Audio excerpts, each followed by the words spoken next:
Hello everybody, I'm coming at you with a bit of a different video than typically. Usually I only make videos of myself and a few friends playing the game, or of me recording various tips and tricks to help people learn how to play the game. However, today I'm going to be going over a slightly different topic, how to create a battle group. Now obviously I don't mean the initial creation of a battle group. That's quite easy. I hope you can figure that out if you know how to use a credit card. However, what I mean is how to make a battle group that is effective in combat, or at least as far as I use them, effective in combat. I was watching a stream the other day in which somebody was asking like how to make a battle group, and I thought of just how difficult it would be of a concept to explain.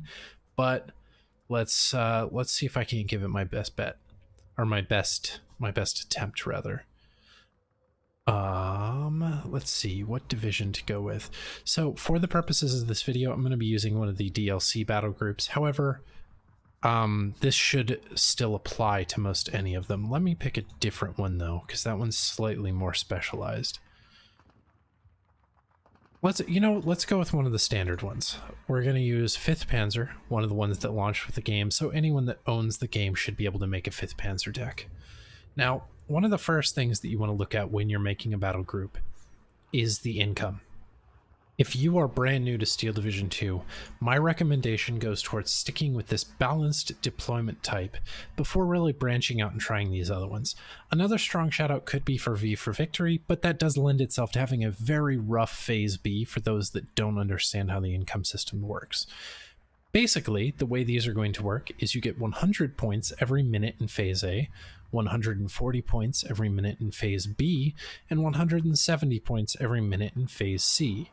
The same can be applied to the rest of these, and so you could see how things might stack up a little unfavorably towards you if you were, say, playing a Maverick deck with 80 points every minute in Phase C against someone playing a Juggernaut deck with twice and then some that income every minute in Phase C. Because of this, I think it's best to learn the game on some of the more, I suppose, intuitive deployment types before branching out and trying things. I don't believe that there is any deployment type that is inherently weak, but there are those that lend themselves better to certain game styles. Flatline, for example, is the typical go-to for most experienced players, or even some inexperienced players, for 2v2 or 1v1 games, just because it does give you that stability throughout every phase, rather than having to worry about waiting for a specific phase to push or worrying about your next phase because you're going to be weakened. V for Victory is a fairly strong contender for 3v3 and 4v4 games, as it allows you to make that early grab for land, gives you a fairly big struggle in Phase B, especially against Maverick decks, but Phase C it settles at 200 points every tick, and really that's more than enough to do whatever you'd like. Juggernaut decks also tend to lend themselves to this, but if you build your deck too top heavy, as I like to call it, or too Phase C heavy, then chances are Phase A and B you're just going to get rolled. I can't count the number of times that I've seen people run a Juggernaut build on an IS-2 or King Tiger deck, save all of those super heavy deployments until Phase C, and Phase A and B are just hectic, and if you make it through, sure, it's great. However, if you're playing against experienced players and you're not bringing up your super heavy unit in a super heavy deck, chances are you're going to get rolled. So we will stick with balanced. This means that we want to basically favor the way the game does the deployments. As you'll see here, with just a Pioneer squad, you get 5 in Phase A at no star veterancy, 10 at Phase B, 15 at Phase C. So it already does most of the math for us on how to increment that. However, we're just going to go with that in mind. So the next thing that we want to look at is which tab is going to be our very strong one. Obviously, this is 5th Panzer, so our tank tab is very, very powerful. However, our infantry tab gets very, very expensive quickly, our recon tab is nearly non-existent, and the aircraft tab is also quite weak. Keeping this in mind, there are some decks, for example, that have a gigantic recon tab and then only 3 tank slots. What I like to do with these is bear that in mind and bring in a few, say, recon tanks to supplement that. In this case, I don't think we'll be doing that simply because our tank tab is so large. We'll instead be focusing on bringing in infantry in our recon tab so that we can see all the things. The best way that I can advise you do recon is that they come in the fastest unit available, or in some instances you can bring in these ones with the recon stat as well. This counts as double of a unit. Basically, you get the infantry that come in it, and you also get the vehicle. So kind of a win-win for half the price. That only costs 30 points. You get 2 recon vehicles out of it, so on. The way that I like to run it is, in most decks, I bring in one gimmicky or sort of interesting recon unit, such as the SDKFZ 250/9 or the Off-Clower Panther D. These units aren't going to be used for recon per se, because you're going to want to use them on the front lines or to support your infantry. However, I also bring in a card of Off-Clower or Dozer or Scouts or whatever they might be called in any specific deck, typically in Phase A in a very fast vehicle, so that I can have these Scouts that are sort of worthless in combat, don't tempt me to use them in any sort of combat situation, and still allow me to get that actual scouting occurring. So for this instance, I'm going to do that, and then I'm also going to bring in a card of Phase C Off-Clower Panther Ds. Something to bear in mind is that though I'm showing you my way of building a deck, this is not necessarily the explicit only way to build a deck. I'm sure that every experienced player has their own way of building decks, and I'm almost positive that mine doesn't align with theirs at all. However, I just want to give you guys a heads up as to how I do it, and perhaps that'll lead you to an epiphany on how you can do it yourself. In the infantry tab, I tend to favor units that can come in the Opel Blitz on the Axis side, or units that come in the Studebaker on the Allies side, or whatever the transport truck might be called. Units that travel at 80 kilometers an hour and are typically just well-rounded, drop your troops off, nothing fancy units. I absolutely love disheartened units, as they typically come at such a cheap price while also coming in at such huge availability. So this allows us to cover a lot of ground very quickly. So I always try to grab Ersatztruppen, Wolfdeutsch, Chernobyzhniki, or any of the disheartened units whenever I get the chance. I tend to stay away from Stammpioneer or things like that in Phase A. I like Phase B Stammpioneer if you're going to bring anything in, but while we're on the topic, I typically like to have something in every phase that can deal with every situation. Now, the reason I don't bring in Phase A Sturmpioneer, and that might be a disadvantage, is heavy forests are often fraught with these sort of flamethrower troops having flamethrower battles. Well, in the support tab in almost every deck in the game, you get access to the Flammenwaffe, the L-Flame, the Ognamachiki, whatever they might be called in any given deck. And these guys are very cheap. They often come in the fastest transport available to the deck. And I typically like to bring in a card of them to deal with those sort of heavier forest situations, or even to just get them to a point very quickly. Well, getting back to the infantry, being that we have such small availability, I think the Ersatztruppen might be it for my Phase A infantry. That's going to give us 18 cards at 15 points apiece and allow us to coast through Phase A if we're very careful with them. Those with accompanying Flammenwaffe and some other things, I think we'll be able to get through it. Now, the next choice you have to make are the difference between Panzer Grenadier or Panzer Grenadier with the Panzerfaust. This is obviously not an option on the Allied side, but there are options that are similar, in which you're forced to choose between things that are similar-esque units. However, one of them is definitively better, yet has much lower availability. We see that here with the Panzer Grenadier with the Panzerfaust coming in at 6 at Phase A, and the Panzer Grenadier without the Panzerfaust coming in with 33% more. 50% more. I don't know how to do math today. Other than that, you can see that these units are identical. 1 MP40, 7 Car 98s, 2 Lighting M42s. The only addition is the Panzerfaust 60.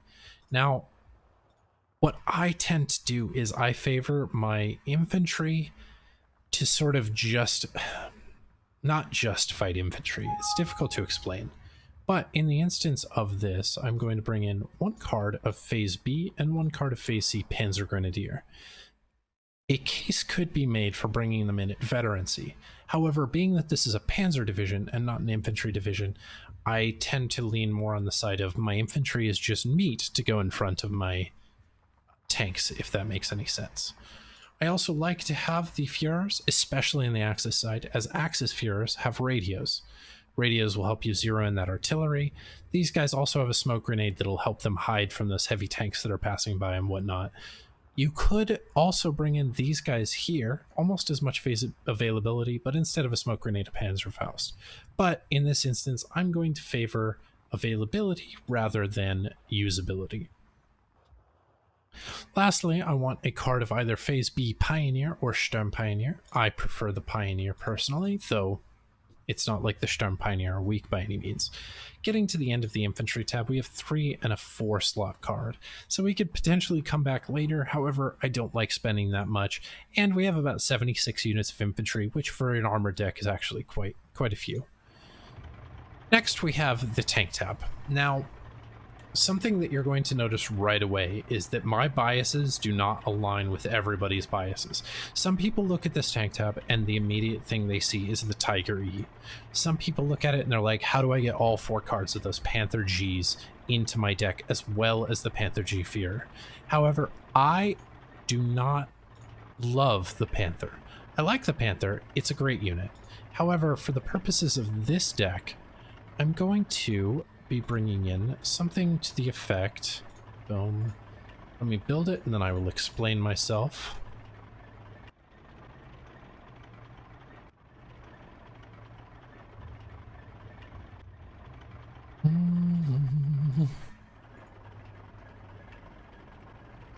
Boom, boom. So the way that I like to look at it is, will I have an answer for everything in every phase? Now, obviously the answer is no, that there's not a possible way to get an answer to everything in every phase.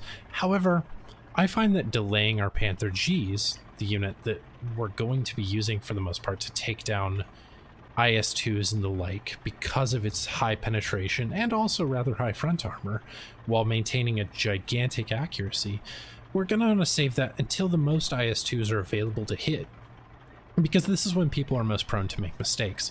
Bringing in a Phase A Panther G, however, could be a viable option. However, you just get the 1 per card, and I find this to be kind of a waste of a card. I also really adore the Panzer IV, the T-34E, really any 50-point medium or light tank that allows itself to not only take down other light and medium tanks with 135 millimeters of penetration, but also has a fairly significant blast rating and does a fairly substantial amount of damage to infantry. So this can be used in multiple ways to pin down those AT guns, to pin down those MG34s, while the Tigers take down the bigger, more substantial targets.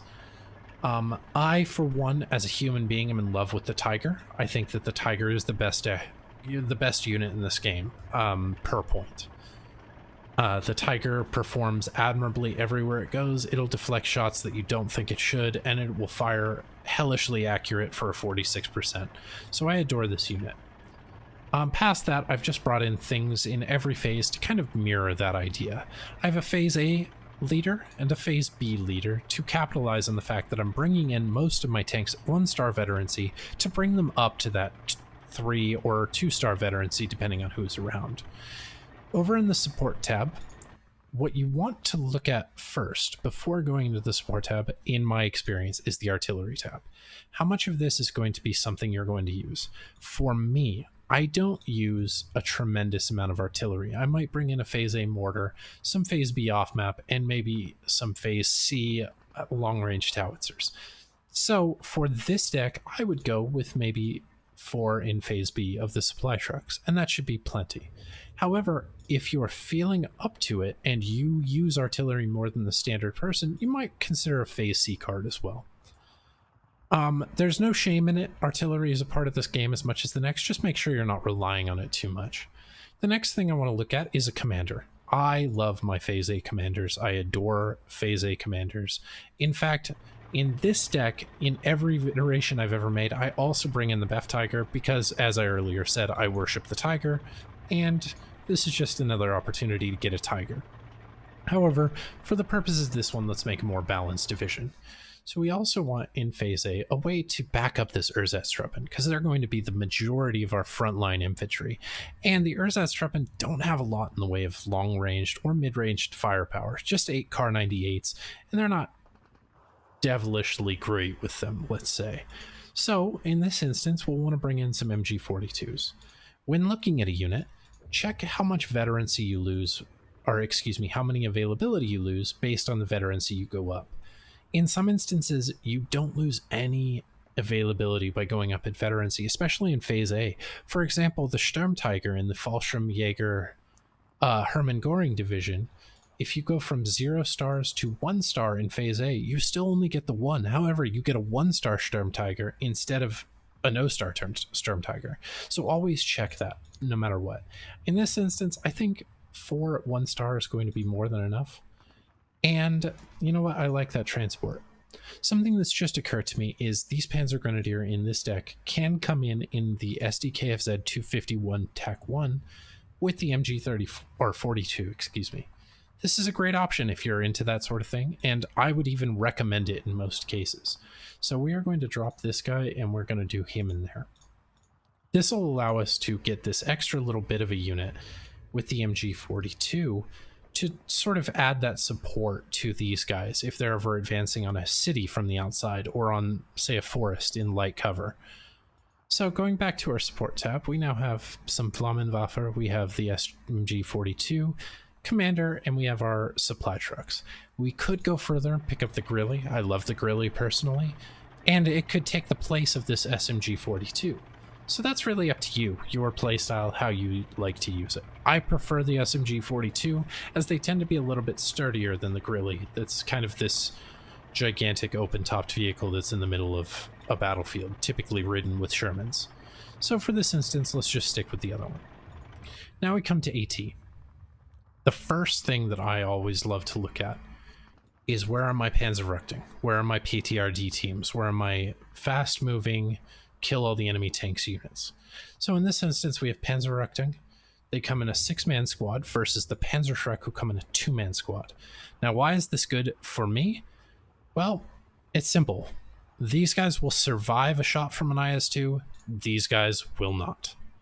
They'll get shot, they'll immediately get stunned, or they'll both die. The Panzerrückung, however, you bring them in, you turn off this weapon because you don't need your Panzerrückung to ever shoot at anything, and you just lie them in wait. They'll fire a shot. They're bound to hit with 103% accuracy, you'd think. And if they don't, they will get a second shot. The next thing you want to look at is stationary guns. I have a long and sordid history with stationary guns, and so I will spare you my biases in this regard. So we're going to pick up these guys in the fastest vehicle they can come in, the Horsch 108. We're going to pick up a card of Pack 40s. And we're also going to do a Phase B Pack 40 card. This could also be a Phase B Martyr 3M card, as this is just a Pack 40 on wheels, but again, these tend to be a little less sturdy just because of how in the open they are, how weak they are armor-wise. It's really up to your playstyle in that regard. Things to note about the Pack 36 and why I'm not including it right now. They have fantastic penetration on this heat shell. 10 damage on the seat shell. However, it only has an 800 meter range, and typically they're just going to fire this AP shell until it's dead. Play around with this at your own peril, as it is an excellent weapon, but it takes a lot of babysitting to make work properly. The Panzerbuche 41 is in a similar boat. It fires APCR shells that do 2 damage, not tremendous, not great penetration, and it only has a 1 kilometer range. So for this instance, we're just going to skip out on both those. We will, however, we'll grab a card of these Phase B Martyr 3s. Now we get to our AA tab. I despise the Flak 3820mm. I really do. I'm sorry if anyone here is a Flak 3820mm fan, but you're wrong. However, the Gepard, it's still trash. I'm sorry. Something that I like to look at is if your Phase A anti-tank weapons aren't incredibly strong, you might consider bringing in a Flak 41 88mm dual-purpose gun or a Zenart 85 on the opposing side. These will double as AT guns that are typically better than most AT guns you can bring in Phase A, and it will also cover your air bases. However, I'll be honest, most times that I've used it like this, it ends with that thing being shelled to death. These are big, they're hulky, they're slow, they're definitely getting shelled if they fire more than 3 shots consecutively. So for this instance, I'm going to look at the Flak 43 37mm. These guys are awesome. I love them. They're fast. They shoot down planes more often than not. They have... It sounds like a joke when I say it, but 14% accuracy among these guns is actually quite high. 126 round per minute fire rate. This thing is just better in every way than the Zenart, which it is at equivalence with, and yet it's the same price. So we're going to look at that veterancy curve again. 2 at Phase A seems like it'll be more than enough for my liking. It doesn't come in any interesting transports, so we'll just go with the Opal Blitz.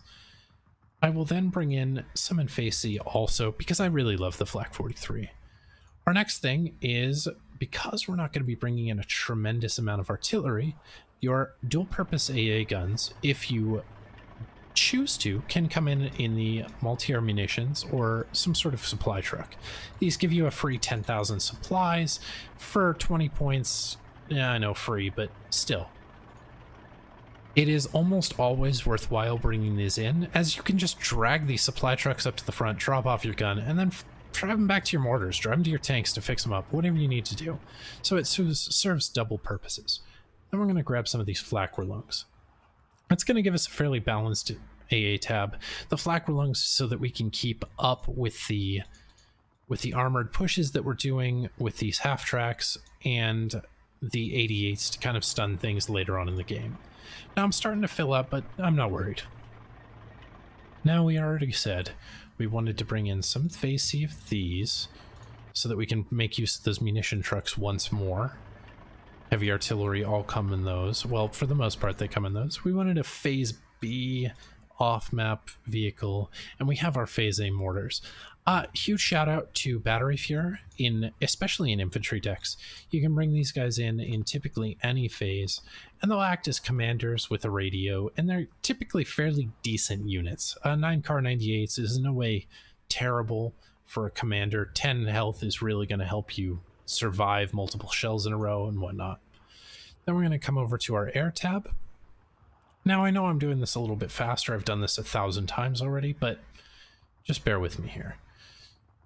We can bring in these DO-217J TAC-2s in Phase A. We get 6 of them, 65 points apiece. They have an insane fire rate, so on and so forth. I'm just kind of highlighting this unit now. This is a shameless plug for the DO-217J TAC-2. However, we might consider bringing that in as ASF, or Air Superiority Fighters. Something that I've been really taken with recently is bringing in these sort of fighter bombers and using them in such a way to be both fighter and bomber. So you look at the difference between the Fuquafe 190 G8 and the A8. So they're practically the same. This one's a bit slower on the left here because it's carrying those extra munitions, but other than that, it's not terribly different. Agility mediocre, agility bad. So I guess the fighter is much more agile. However, that also could just be the munitions slowing it down. But if you bring in these guys in Phase A, and say you purchase one of them, then if the enemy brings in an aircraft, great, you can intercept it with this guy. However, if they don't bring in an aircraft, you're not just out those 125 points for bringing in an air superiority fighter. You can now use it as a bomber to harry the enemy forces and force them to buy a fighter with their points. So there's always something like that. In these air tabs, I tend to look at things like, how do I kill tanks later on in the game? How do I kill massive amounts of infantry? And in this deck, we're kind of out of luck in that regard. This particular deck doesn't get much in the way of actual AT planes or bombers, aside from the Fuquafe 190. However, we do get an insane amount of these close air support fighter bomber things, and we might want to consider bringing these in. 20mm strafe in the ground, that's going to be scarier than hell for anybody on the floor. In my case, I tend to like just bringing in the additional air superiority and leaving it at that. Now we have 49 of 50, and a lot of good decks have 49 of 50. However, I think that we can do better than 49 of 50. I think that that is ridiculous. And so we're going to just go back through. We're going to find something that we can cull out of here. Now, something that's dangerous is we don't want to take units that aren't exciting just for them not being exciting. The Offclower, for example, aren't exciting in any way. They have 2 MP40s. Immediately my brain, when I look at this list and I'm like, what can I cut, what can I cut, it looks at the Offclower and it's like, do we really need the... You do, unfortunately. They're going to spot things for you. You're going to be in hell without them. Trust me, bring in your Recon, even if it's not exciting. In this instance, let's go ahead and see if we can't cut those Phase B Pack 40s. So Pack 40s are great. You can set them up in Phase A usually pretty well. Phase B, I have a little bit of a hard time with it, especially with the lack of mobility, and we're already bringing in the Martyr 3 with the Pack 40 on it. That gives us 3 points. Now we can go down here, we can add another plane, but we hate this plane tab. We all do, YouTube. So let's look at a few other places. 3 points gets us another card of tanks. Tanks are the focus of this deck. 3 cards also gives us more infantry. So really, you can add anywhere you see the 3 points are going to really benefit you as a person, as a player, because at the end of the day, this is all objective. Personally, I would pick up this Bef Tiger. That would be my pickup, because that's going to solve a lot of our problems later on with mobilizing our command. However, each player is going to be different. The best way that I can show you is you build your deck and then immediately play one game with it. If that game goes well, play another game. And just slowly make these small tweaks, because your initial idea isn't flawed. My initial idea of having a bunch of tigers in this deck is not flawed. However, it might be that I need to, maybe I made a mistake by taking out that Phase B Pack 40. Maybe I need that in this deck. And it's impossible to know these things without playing them, especially against like varied decks. If you play against the same person all the time, have them play a different deck every now and then just to see how this pits up against that. Because the worst thing imaginable is, take right now, for instance, everybody's playing 6th Airborne Infantry, 2nd Indian Head, and 1st Polish Division on the Allied side, just because they're new and everybody wants to try them out. I'm even guilty of that. But say we get out of this month and then people start playing things like 3rd Tankovy or France or so on and so forth, then this deck might be completely amazing at shutting down Poland. It might excel at destroying America. However, then you finally go up against that IS-2 and you find out, oh shit, I have no way to kill this IS-2. This deck is completely worthless. So it's important to do these minor tweaks and to play against multiple other people. Name the deck whatever you wish, and just as a huge example, I have 1,000 trillion decks that came from complete nightmares. So here's my first attempt at a 3rd or a 6th Airborne deck, for example.